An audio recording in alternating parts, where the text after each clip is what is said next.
partie de ma prédication pour une Afrique nouvelle, la transformation des cœurs.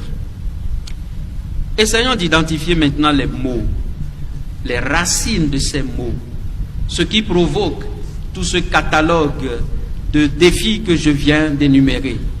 Pourquoi l'Africain en est-il là aujourd'hui?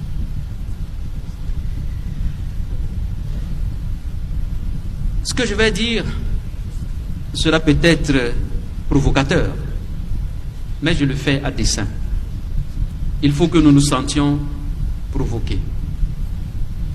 La première raison que je vois, c'est que le citoyen africain est comme un assisté économique qui est habitué à la dilapidation. Y avez-vous parfois pensé? Les pays les plus pauvres sont parfois les plus enclins au gaspillage.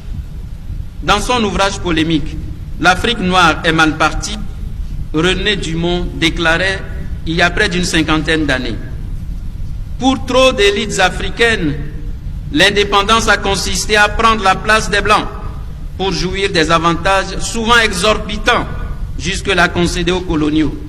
Aux soldes élevés s'ajoutaient parfois les belles villas, toutes meublées, sinon les palais pour gouverneurs, la nombreuse domesticité payée sur le budget, les autos avec chauffeur. La brusque accession au pouvoir sans contrôle a troublé certains esprits, corrodé le sens moral. René Dumont, L'Afrique noire est mal partie, page 77. Les réalités ont-elles vraiment changé depuis lors? L'étalage effréné de luxe, les gabégies qui frisent le scandale, les distributions d'argent aux 10 heures de boniment ont atteint dans certains pays des niveaux alarmants. Est-ce vraiment ainsi que nous allons construire l'avenir de notre continent? Regardez. Regardez les biens que certains dirigeants africains ont amassés dans des banques étrangères. Ils sont suffisants pour tirer tout leur peuple de la misère. Et pourtant, regardez aussi les fortunes que nous gaspillons lors des baptêmes, des premières communions, des confirmations, des mariages et surtout des funérailles, alors que nous nous plaignons constamment d'être dans la misère. Est-ce normal? Nous nous plaignons souvent d'être pauvres et nous voulons être assistés. Mais nous faisons des gaspillages que même le riche ne s'accorde pas. On veut faire la fête tout le temps et on veut que ce soit d'autres qui financent notre fête. Où avez-vous jamais vu ça?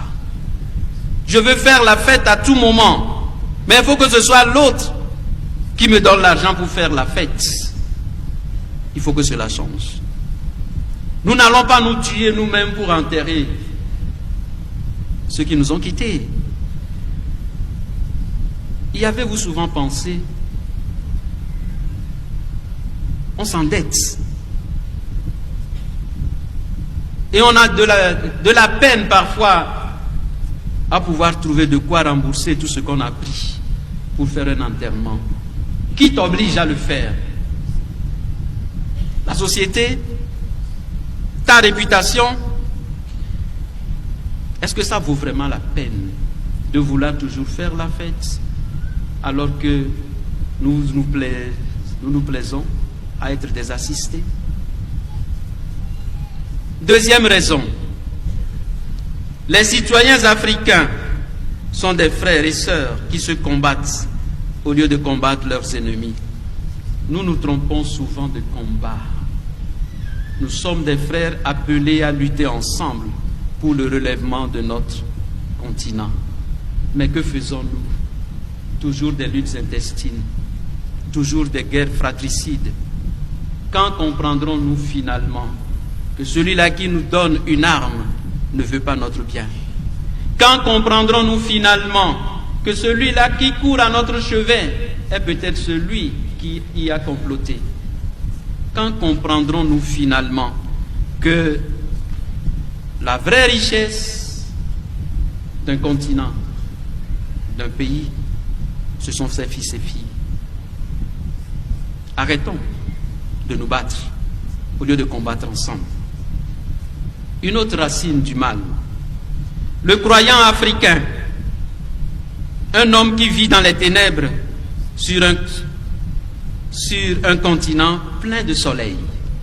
L'Afrique est le continent du soleil, de la lumière, et pourtant nous continuons de vivre dans les ténèbres. L'une des préoccupations les plus fortes des fils et filles de ce continent est sans aucun doute la lutte contre les forces des ténèbres. En Afrique, les esprits sont continuellement hantés par la peur des sorciers, des maléfices, des sorts, des envoûtements. Nombreux sont ceux qui se livrent à ces pratiques, et plus nombreux encore ceux qui se déclarent victimes de ces pratiques.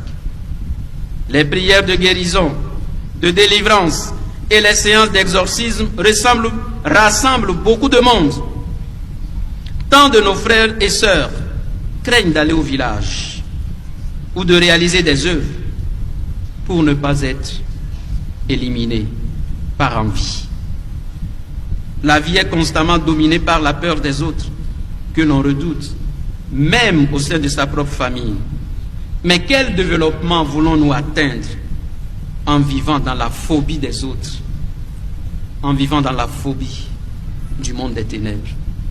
Il faut que cela change. Une autre raison identifiée, le chrétien africain, une personne avide de Dieu, mais fermée à sa parole. Il y a quelque temps, un jeune pasteur congolais déclarait: en Afrique, on s'endort païen et on se réveille pasteur.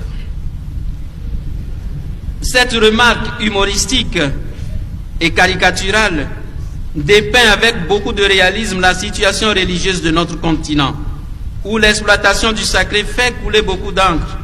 De fait, sur le sol africain, la foi semble être devenue un banal produit de consommation, fabriqué sur mesure pour les foules friandes de nouveautés et en quête de miracles.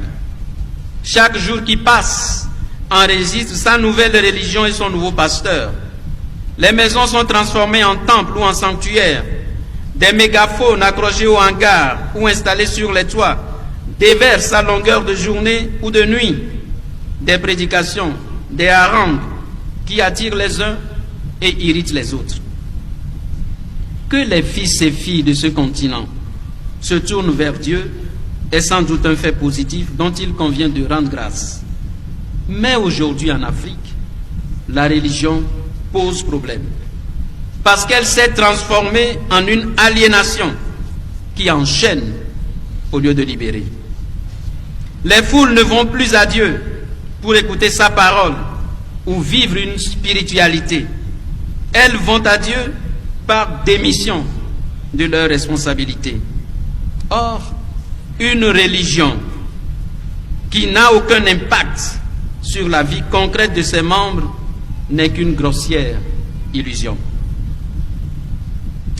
Dire que l'Afrique va mal n'est pas faire preuve de pessimisme, ni fermer les yeux sur les nombreuses avancées enregistrées au cours de ces dernières décennies.